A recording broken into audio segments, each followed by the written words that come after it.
Yaorana et bienvenue dans votre journal sur TNTV au sommaire de ce mercredi 15 juillet. La majorité donne des signes de fébrilité. Boycott d'une réunion politique, démission, le Tavini Huiratira traverse une période de forte tension. Un climat politique qui n'est pas sans conséquences sur les attentes des Polynésiens. Des vacances qui ont du sens. À Tautira, 34 adolescents participent à un camp chantier itinérant organisé par la Fédération sportive et culturelle de France. Entre activités de plein air, immersion culturelle et travaux d'intérêt collectif, ils vivent une expérience hors du commun.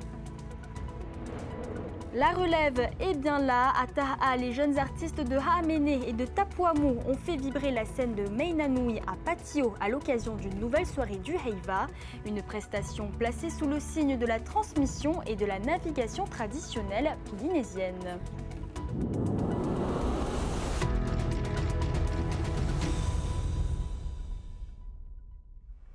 Le Tavini Huiratira est-il au bord de la rupture? Boycott, rumeurs de démission, majorité sous pression. Pendant que les tensions politiques s'exacerbent, les attentes de la population, elles, restent entières. Alors, qu'en pensent les électeurs? Élément de réponse avec Demi Tierlo et Jeanne Tinorua. Je suis très déçue de tous les hommes politiques. Ils sont en train seulement de faire la petite guerre et comme des clowns.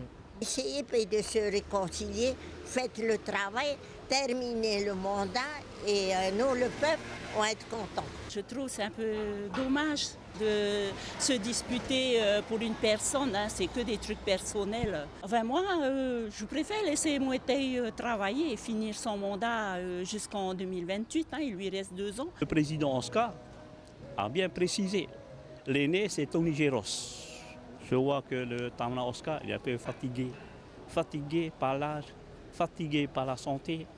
Et il faudrait peut-être qu'il va laisser Tony gérer le groupe avec tous les militants du Tavini Huiratira. Pour les discuter dans les assemblées, pour les Tavini, je n'ai pas aimé. Et, comme avant, il dit devant le Nuna, hein, voilà, nous, c'est pour le Tiamara. Et maintenant, ce n'est pas pour le Tiamara, c'est pour eux-mêmes.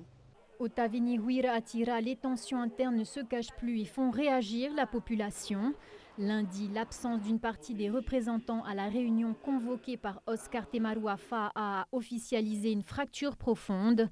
D'un côté, le leader historique, de l'autre, la ligne Taraheuil menée par Tony Géros, sur fond de désaccord profond avec le gouvernement de Moetai Broderson. À l'Assemblée, l'heure n'est pas à la motion de renvoi. Interrogé sur le boycott de la réunion de Fa'a, le représentant élu du groupe Tavini, Mitema Tapati, explique ce choix par un refus de s'associer au groupe dissident Afanotia et par des impératifs d'agenda. Pour être clair, on n'a pas l'intention de soumettre à une motion de renvoi. Par rapport à cette réunion, nous avons vu l'ordre du jour, le thème qui nous est envoyé. Et nous avons entendu aussi qu'il y a d'autres gens de Fanotia qui va venir, qui va être présent. Et on a décidé de ne pas aller. C'est pas un genre de votre part, les élus du Tavini, d'aller contre le président Non, pas du tout. On l'attend quand il va nous convoquer pour une réunion extraordinaire que nous. On ira, on sera là. Un groupe qui pourrait encore se fragiliser. Selon nos informations, le représentant des îles sous le vent, Tevahiar Itereyaroué, aurait présenté sa démission du groupe Tavini. Un second pourrait suivre. Le texte fondateur de la République dans la langue du fénois. Voilà ce qu'a dévoilé hier le secrétariat général du gouvernement en plein jour de fête nationale. La Constitution française traduite en tahitien, une première symbolique saluée comme un vrai geste envers les langues polynésiennes, les précisions de Laure Philibert. C'est une référence pour tous ceux qui veulent savoir précisément ce qu'il se passe dans le pays. Le journal officiel compte des milliers d'abonnés. Administré par le secrétariat général du gouvernement, c'est ici, dans l'une des ailes de la présidence, qu'il est mis en forme. Depuis 2 ans, une cellule dédiée est chargée de traduire les textes en langue tahitienne. 900 sont déjà disponibles sur le site de l'Expol. Et depuis hier, 14 juillet, la Constitution française l'est elle aussi. La traduction de la Constitution, elle est symbolique, puisque ça a été diffusé le 14 juillet, c'est important. C'est le texte le plus élevé dans la hiérarchie des normes de la République. Alors c'est là que ça devient intéressant, c'est que le Tahitien a pu s'investir, a pu investir ce périmètre. Et là, c'est le deuxième volet symbolique. C'est la Constitution, certes, c'est important, mais il y a peu de monde qui la lit, qu'elle soit en français ou en tahitien, peu importe. Il y a peu de monde qui lit ce genre de texte. Pour autant, tout ce qui est texte que l'on a traduit jusqu'à aujourd'hui, ça intéresse le quotidien des Polynésiens. Si le heiva ou la musique font vivre les langues polynésiennes, l'administration souhaite également contribuer. Son moyen supplémentaire dédié, ses petites mains mises sur l'initiative et la persévérance. Ça a été difficile, surtout pour le lexique juridique, des concepts juridiques qui n'existent pas en langue tahitienne. Donc il a fallu déjà en amont chercher la définition et voir ce que le tahitien proposait et adapter aussi au tahitien pour quand même rester fidèle aussi au texte. Et on y arrive. Et aussi, on marque l'histoire avec tous ces écrits en langue tahitienne. Nous développons actuellement des outils informatiques de sorte à ce que tout le monde, et pas forcément l'administration, mais tout le monde, la population, puisse participer aux traductions des textes juridiques. La Constitution traduite et les textes publiés sur l'Expol sont 100% en version numérique. Le secrétaire général a dématérialisé la totalité de ses missions. Alors derrière ça, on n'a pas juste traduit des textes du papier à du Word et puis on a mis dedans. Non, on a un outil de gestion de l'affaire qui gère le réseau, puisqu'on a aussi 21 correspondants dans les services, mais des monsieur tout le monde, si je puis dire. Il n'y a pas de champions du monde qui sont là. Ce qui est important dans notre projet, c'est qu'on ne s'arrête pas aux Tahitiens. On travaille aussi avec les Marquisiens. Concrètement, il y a un lexique que l'on a mis en place. Ils ont aussi l'outil pour participer. Et on espère bien que ça crée des vocations chez les Pontou ou n'importe quelle autre des langues pratiquées en Polynésie française. Avec bientôt 1 millier de publications en tahitien à son actif, la cellule a encore de beaux jours devant elle. 39 900 autres textes restent encore à traduire. Après les mots, les comptes, plus de 4000 licenciés, des résultats salués à l'international, la Fédération tahitienne de Va'a a le vent en poupe, mais son fonctionnement, lui, reste fragile. La Chambre territoriale des comptes pointe une gouvernance défaillante, des liens flous avec l'organisation de la Hawaii Kinui Va'a et un écart de trésorerie de plus de 8 millions de francs lors des mondiaux de 2024. Au total, 10 recommandations sont formulées pour structurer et professionnaliser son fonctionnement. Plus d'informations à retrouver sur tntvnews.pf. À présent, direction la métropole où une jeune Polynésienne a porté haut les couleurs du Fénoua. À l'occasion des cérémonies du 14 juillet, Anna Veille-Mollier a participé au ravivage de la flamme sur la tombe du soldat inconnu sous l'Arc de Triomphe. Nos correspondants Pierre Lamarque et Wallis Glaise étaient à ses côtés. Sous l'Arc de Triomphe, cette flamme brûle sans interruption depuis le 11 novembre 1928, en l'honneur de tous ceux qui sont morts pour la France. Pour le commissaire à la flamme, Fabrice Ferrani, le ravivage symbolise avant tout la transmission de la mémoire. Le souvenir, la mémoire, la transmission de cette mémoire auprès de la jeune population. Pour ce 14 juillet, Anna Veille-Mollier est venue du Fénoua pour assister au défilé avant de prendre part à la cérémonie de la flamme sous l'Arc de Triomphe. Aujourd'hui, nous avons assisté à la cérémonie du 14 juillet avec les défilés des avions, les troupes, la marche des troupes et des véhicules. Nous sommes ensuite venus ici pour déjà se préparer, comment ça a fonctionné sur le ravivage de la flamme. Impressionnée par le défilé du 14 juillet, elle est fière d'avoir vu des militaires polynésiens sur les Champs-Élysées, fierté renforcée par sa participation à la cérémonie de la flamme. C'est la première fois que j'assiste à cette cérémonie-là, cette journée-là. C'était vraiment un honneur et une fierté pour moi de voir ce défilé-là, de voir déjà le RIMA de la Polynésie défiler. C'est aussi un grand honneur et une fierté quand je représente les FAPF, les Forces armées Polynésie du Pacifique, et plus précisément les Tamaris volontaires.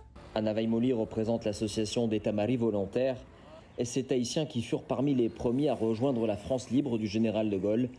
Son président Éric Noble rappelle combien leur mémoire demeure essentielle. Il y a 80 ans, ces Polynésiens se sont engagés pour votre liberté, pour la liberté de tout le peuple et pour tous les peuples, pour dire non à la dictature de l'époque de Hitler et des nazis. Ce devoir de mémoire est essentiel pour les jeunes générations. Un message qu'Albert Bonneau, ancien de la Légion étrangère et vétéran de 5 guerres, porte sans relâche. Je demande aux jeunes de ne pas oublier, ce que la guerre fait. Anna Vaimoli va revenir au Fénois, fière de l'hommage rendu à ses ancêtres et de l'histoire commune vécue par la France et la Polynésie. Retour au Fénois avec une initiative qui sort de l'ordinaire. À Tautira, 34 adolescents participent à un camp chantier itinérant organisé par la Fédération sportive et culturelle de France. Au programme loisirs, entraide, découverte et engagement au cœur du Fénois Eihire. Une délégation du pays est venue à leur rencontre. Hoanui Atuahivai Heiroatuahu était sur place. Ils sont 34 jeunes de 13 à 17 ans à vivre l'aventure du camp chantier itinérant ici à Tautira au Fénois Eihire. Ils ont réservé un accueil culturel avec des chants, des danses et des couronnes de fleurs à une délégation du pays venue leur rendre visite et tous sont sous le charme.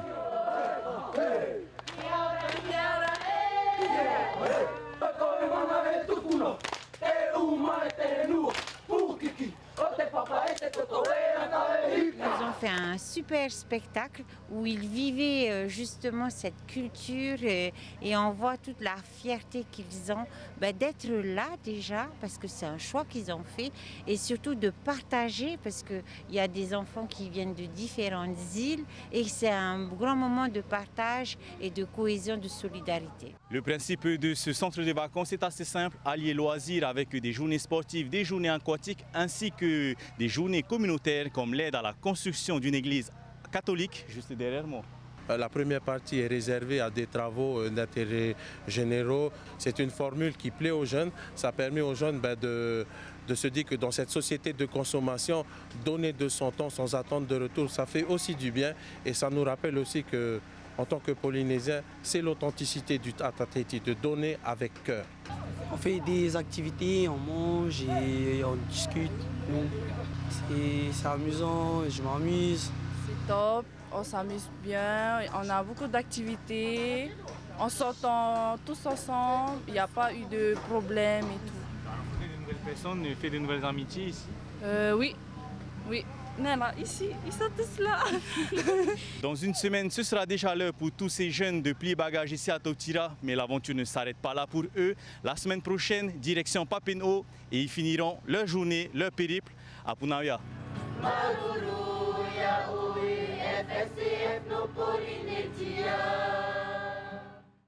Cap sur Raiatea où les préparatifs des Jeux du Pacifique 2027 s'accélèrent. À Fa'aroa, le futur site des épreuves de Baltrap est en pleine transformation. Accès, infrastructures, équipements, près de 15 millions de francs sont investis pour répondre aux standards internationaux. Jessica Doucet. À Fa'aroa, le changement est déjà visible. Dès l'entrée du site, la route d'accès a été remblayée pour faciliter la circulation. En contrebas, un parking est en cours d'aménagement pour accueillir compétiteurs et visiteurs. Mais le cœur du chantier se trouve sur le pas de tir. C'est ici que seront disputées les épreuves de Baltrap des Jeux du Pacifique 2027. Le site fait l'objet d'une modernisation complète financée à hauteur de 15 millions de francs par le pays. On a nos deux pas de tir construire à mettre aux normes internationales. Là, on va faire une belle dalle en béton avec des tapis où là, les tireurs sont ça sera plus confortable pour eux et pour les arbitres aussi.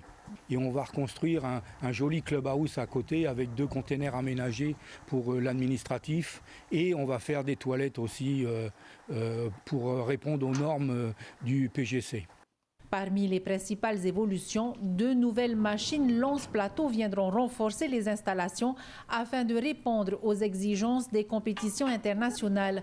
Le site sera également réorganisé autour de 3 espaces distincts pour fluidifier l'accueil des athlètes, des officiels et du public. On a déterminé 3 zones, c'est-à-dire une zone verte qui arrive jusqu'au parking, de la route de ceinture jusqu'au parking des tireurs. Après, on a une zone orange qui se situe en arrière des 2 pas de tir et le clubhouse. Et une zone rouge qui est en avant des pas de tir, où là se trouvent les machines, les nouvelles machines qu'on installera. Et nous aurons, nous, le droit d'aller dessus pour charger les machines, mettre les plateaux et éventuellement pour les incidents qu'on pourrait avoir. Une trentaine de tireurs sont attendus à Raiatea.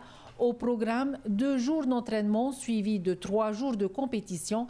Des délégations venues notamment de Nouvelle-Calédonie, de Nouvelle-Zélande et des Fidji sont déjà annoncées. Au-delà de l'échéance de 2027, ces nouveaux aménagements laisseront un héritage durable au club de Raiatea qui disposera désormais d'un site répondant aux normes internationales. On aura des aménagements durables, on aura pu changer toutes nos vieilles tôles qu'on avait récupérées, on aura des containers administratifs, on aura des sanitaires. Oui, pour nous, c'est une bonne chose, une belle chose. Avec ce site entièrement modernisé, Raiatea se prépare à accueillir le Pacifique dans les meilleures conditions. Avant les Jeux de 2027, les nouvelles installations seront mises à l'épreuve lors d'une compétition locale, ultime répétition avant le grand rendez-vous. Et puisqu'il est question des îles sous le vent, faisons un détour par Taha. Le Heiva continue de faire vibrer la population. Après les prestations de Fa'aha et de Veitoare, c'était au tour des districts de Ha'amene et de Tapuamu de monter sur scène samedi soir. Une soirée portée par une jeunesse bien décidée à faire vivre l'héritage de la navigation traditionnelle polynésienne. Reportage de Désiré Teivao et Juliano Tautu.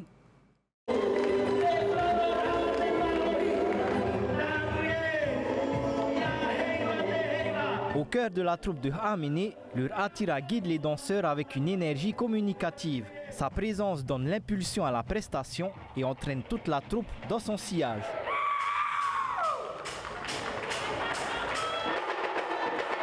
Pendant 45 minutes, Ha'amene puis Tapuamu enchaînent les tableaux. À travers chants, danse et mise en scène, les 2 districts font revivre les savoirs des anciens navigateurs polynésiens, chacun avec sa propre sensibilité. Il nous rappelle la pratique ancestrale de la navigation, donc beaucoup d'enseignements à travers ce thème pour notre jeunesse. Ensuite, il nous rappelle aussi à quel point il est important de préserver notre culture et notre patrimoine, puisque lorsque l'on sait d'où l'on vient, eh bien on sait aussi où on va. D'année en année, le niveau des prestations continue de progresser, une évolution qui s'appuie aussi sur une relève de plus en plus présente. Enfants, adolescents et jeunes adultes occupent une place importante dans les 2 troupes, preuve que la transmission reste au cœur du Heiva de Taha. J'ai pas mal de jeunes, de très jeunes, venir parler, présenter et surtout rendre hommage à nos ancêtres à travers le Heiva. C'est quelque chose de magique. Tamari Tapuamu est composé majoritairement que de jeunes adolescents. Ça commence à partir de 14 ans. C'était extraordinaire, vraiment on a mis l'ambiance sur scène ce soir et je pense que même le public était avec nous ce soir. Au-delà de la compétition, ces spectacles témoignent de la volonté des districts de faire vivre le patrimoine culturel, une relève déjà bien en place, prête à porter les traditions pour les prochaines éditions du Heiva de Taha. C'est la fin fin de ce journal, merci de nous avoir accompagnés. On se quitte avec ces premières images de la soirée de remise des prix du Heivaï Tahiti. Une soirée riche en émotions qui récompense des mois de travail et de passion. Rendez-vous dès 19h en direct sur TNTV pour vivre cette cérémonie, également diffusée en Facebook Live avec les réactions des lauréats. Très belle soirée à tous et à demain.